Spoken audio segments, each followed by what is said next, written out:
예, 이번 질문은 질문이 흥미롭네요. 상당히 좀 어려운 질문인 것 같은데 그게 가장 좋은 대처법인 것 같습니다. 예, 안녕하십니까. 저는 인천에서 변내과 개원하고 있는 순환기내과 의사입니다. 여러분 이렇게 뵙게 돼서 반갑습니다.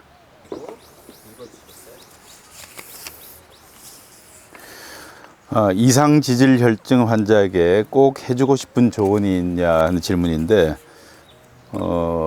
제가 환자들 보다가 보면 이상지질혈증이 있는 환자인데 갑자기 약을 끊어버리는, 중단해버리는 환자들이 있습니다.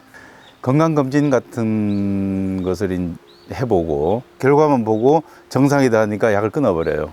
그래서 이제 저희 보통 이제 팔로우업이 3개월에 한 번씩인데 3개월 후에 보면 검사를 해보면 굉장히 다시 높아져 있는 그런 환자들을 종종 볼 수가 있습니다. 그래서 가능하면 약은 담당 선생님과 꼭 상의를 하고 약을 중단하거나 줄이거나 끊거나 하는 것을 결정하시는 것이 좋을 것 같습니다.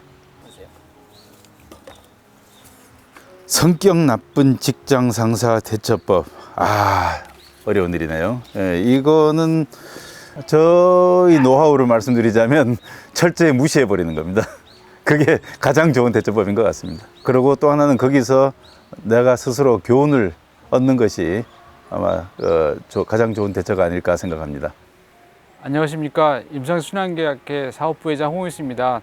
유튜브를 통해서 많은 의학 지식들이 정확히 전달되고 그거로 해서 많은 분들이 건강에 도움이 됐으면 좋겠습니다.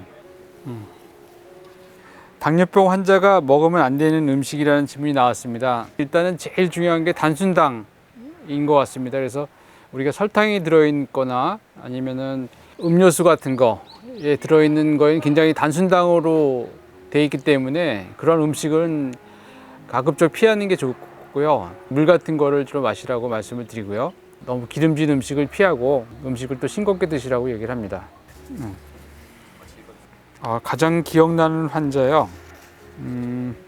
제가 개업할 때부터 다녔던 환자분이 계십니다. 그래서 할머니였는데 그때 나이가 한 70대였고 제가 개업한 지가 20년이 넘으니까 93세 정도 되셨습니다. 당뇨가 있고 이제 혈압이 있고 그랬었는데 너무나 착실하게 제가 권하면 그 권하는 대로 잘 하시고 저한테 감사했다는 얘기를 해주신 분이었습니다. 근데 또 한동안 연락이 안 됐다가 며칠 전에 모셔갖고서 그것도 건강한 모습으로 오셔갖고서 저한테 93세인데 이게 다 원장님 덕이라고 하는 얘기를 또 들으니까 너무 정말 그 보람도 많이 느끼고 기분이 좋았던 적이 있습니다.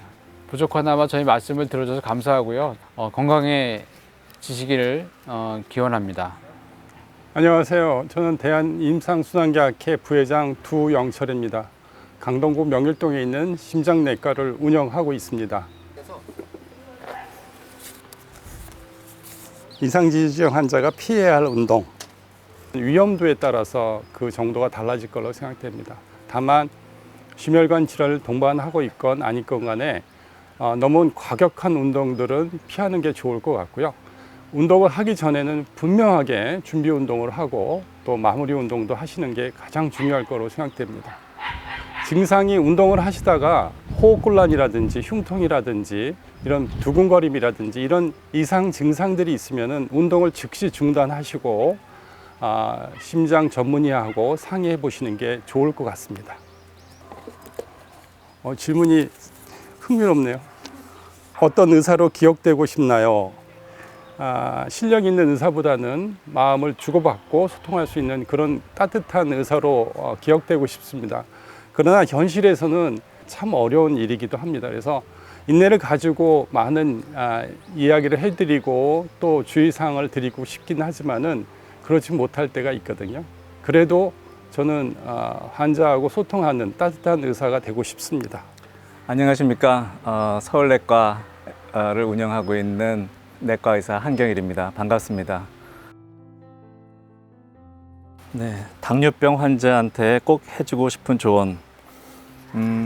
일반적으로 당뇨 치료하는데 크게 보면 세 가지로 나눌 수 있죠. 식사, 운동, 약물인데 사실은 식사와 운동이 제일 중요합니다. 약물은 어디까지나 보조적인 거고 식사와 운동을 중요시 하는데, 식사에 대해서 아주 쉽게 말씀드리면 식사의 종류를 많이 물어보시는데 그거보다는 식사 양, 토탈 칼로리가 가장 중요합니다.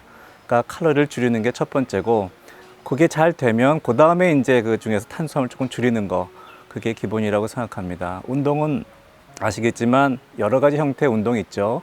그 중에서도 유산소 운동이 제일 기본적인 거니까 유산소 운동을 충분히 보통 주 3회 정도는 하시고, 적어도 뇌가 땀을 젖을 정도, 아니면은 약간 숨차다고 느낄 정도, 그 정도의 운동을 해주시는 게 좋겠습니다.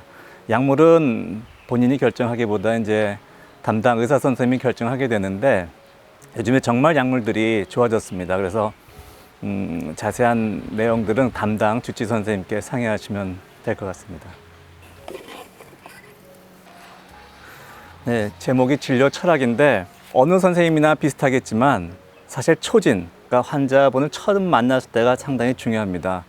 그때 방향을 잡지 못하면 끝까지 못 잡을 수가 있거든요. 그래서 초진 환자를 좀 중요시하게 열심히 본다라고 생각하시면 될 것 같습니다. 그 병에 대해서 정확한 지식을 알려주는 게 중요하고요. 환자하고 의사의 관계가 중요합니다. 그 관계가 신뢰가 구축이 되면 의사의 조언을 잘 따르게 되거든요. 그래서 가능하면 환자와 관계를 잘 유지하려고 합니다. 네, 그리고서 따뜻한 의사가 되는 게 저의 철학이라고 생각합니다. 예, 안녕하세요. 저는 대전에 스마트내과라고 개원한 이상이라고 합니다. 만나 뵙게 돼서 반갑습니다.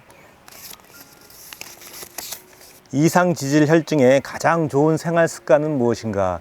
예, 제가 생각하기에는 물론 이제 여러 가지 생활 습관이 있겠지만 운동이 가장 필요한 생활 습관이라고 생각됩니다. 많은 어르신들은 때로는 본인이 굉장히 마른 체격인데도 불구하고 너무 먹는 거를 줄인다든가 그렇게 하면 오히려 이상 지질 혈증을 조절하는 이유는 건강하게 오래 살려고 하는 건데, 오히려 먹지 못해 가지고 근소실 또는 골소실 등을 해 가지고 오히려 다른 질환 때문에 또 일찍 또 질병을 얻게 된다면 그거 잘못된 방식이고요. 그래서 운동을 해서 근육량도 늘리고 그런 운동하는 습관이 제일 중요한데, 중요한 거는 또 너무 과격한 운동을 하거나 그러면 또 오히려 관절이라든지 해가 될 수 있기 때문에 적절한 운동을 하는 게 가장 좋은 생활 습관이 아닌가 이렇게 생각됩니다. 물론 이제 약물은 당연히 중요하고요. 예, 이번 질문은 24시간 플러스 1시간이 주어진다면 어떻게 하냐 그렇게 얘기하는데, 상당히 좀 어려운 질문인 것 같은데 예. 역시 아무래도 의사니까 이 건강에 대한 고민을 좀 더 할 것 같습니다. 그래서 이 귀중한 1시간을 좀 더 보람차게 보내려면 이 건강을 해야지 이걸 좀 하지, 이 힘들고 아프고 괴로우면 이 1시간이 추가돼도 글쎄 고통만 더 받을 것 같아서 건강을 더 찾기 위한 노력을 하는 게 바로 생각나는 단어 중에 하나인 것 같습니다. 감사합니다. 감사합니다. 감사합니다. 건강해지시기를 기원합니다.